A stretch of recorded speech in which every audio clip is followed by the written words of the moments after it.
Piece 200, Lakshmana Temple in Khajuraho, India. It is Hindu. It is from the Chandela dynasty, 930 to 950 CE, and it is made of sandstone. There are 4 images associated with this temple.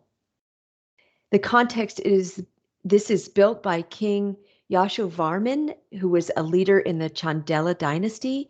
He legitimized his rule over a newly conquered area, and that's why this temple was built, to just show that he was powerful.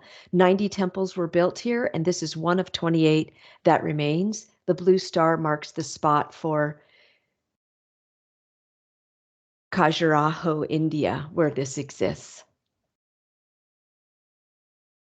This is a Hindu temple. Their Hindu temples are all varied, but they all have this theme in common, that they replicate Mount Meru, which is the home of Hindu gods. So they can be pretty small. They can be like ours, made out of sandstone, and they can be very colorful. This one is for the god Vishnu, Lakshmana Temple.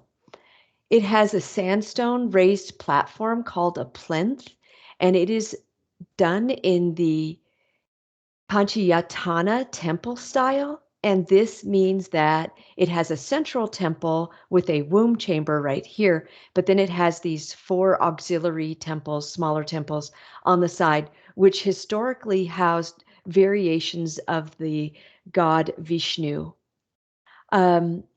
Because it has this platform, this plinth, it separates visitors from the secular and the spiritual world once they climb up these stairs. In terms of form, it's just like Meru, home of the Hindu gods, but it seems like it's got these rising peaks on it. So these are called mandapa peaks, and that's because they have these flat roofed porches incorporated into them. And then the superstructure, the big mountain peak, is called the Sikara. So just like Meru, where all the Hindu gods live. And so again, this is the plinth, the kind of the platform, and we'll talk about that juncture wall. In terms of form, this is high relief, lots of statues, 600 of them. And then the mountain roofs, the Mandapa and Sikara, they have these corbelled design to them, so that they start off wide and then step by step go in narrower in order to make that mountain-like look. You can see that corbelling here. In terms of content, it's in the Sikara, that tall mountain peak that is the womb chamber. The womb chamber is present in all Hindu temples. It is where the god resides in that temple. They are dark, they are windowless, intimate, and so individuals go into these womb chambers to worship. Vishnu is here in this womb chamber, and Vishnu is the protector. He comes to earth to restore order between good and evil.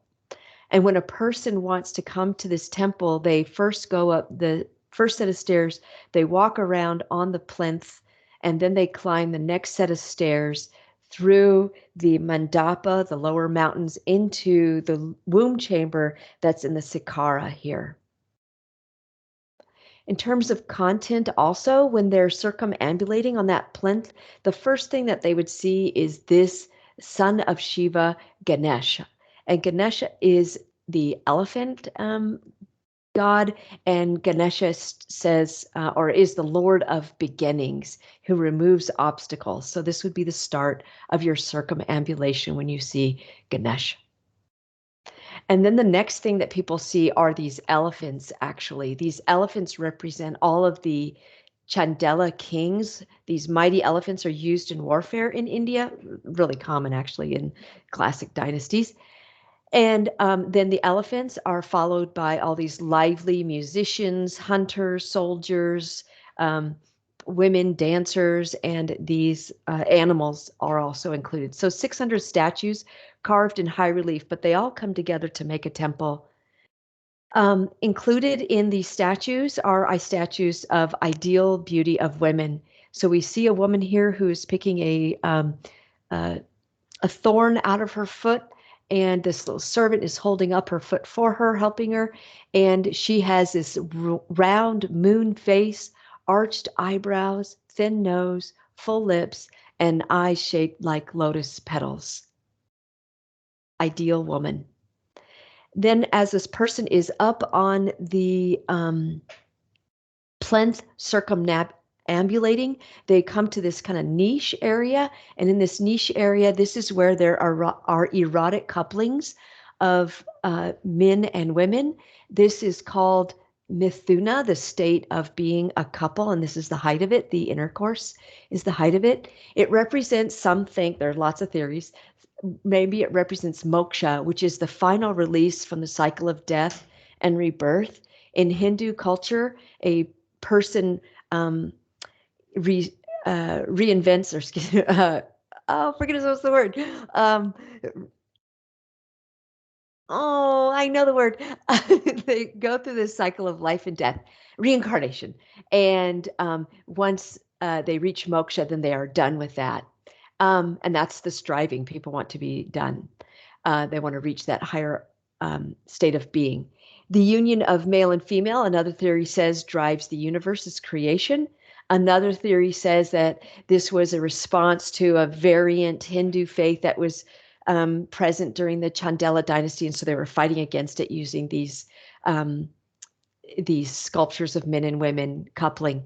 And another theory is that this was a message to all of the people circumambulating, getting to that inner chamber, helping them to get all their passionate thoughts out before they reach the sanctity of the Vishnu inner chamber. More content is we have here these lion statues, and these lion statues are another incarnation of Vishnu. These gods can appear in multiple different forms, and the half lion, partially human lion is a Vishnu form. So remember, Vishnu destroys evil and calamities on earth and restores order. So the function of Lakshmana Temple is that it is a home for the god Vishnu, similar to Mount Meru. It commemorates the life of King Yashovarman, who commissioned the temple and was a king in the Chandela dynasty. And it allows devotees to worship Vishnu in the womb chamber after they have circumambulated the temple. So that is Lakshmana Temple of Khajuraho, India. It is Hindu from the Chandela dynasty, 930 to 950 CE, made of sandstone.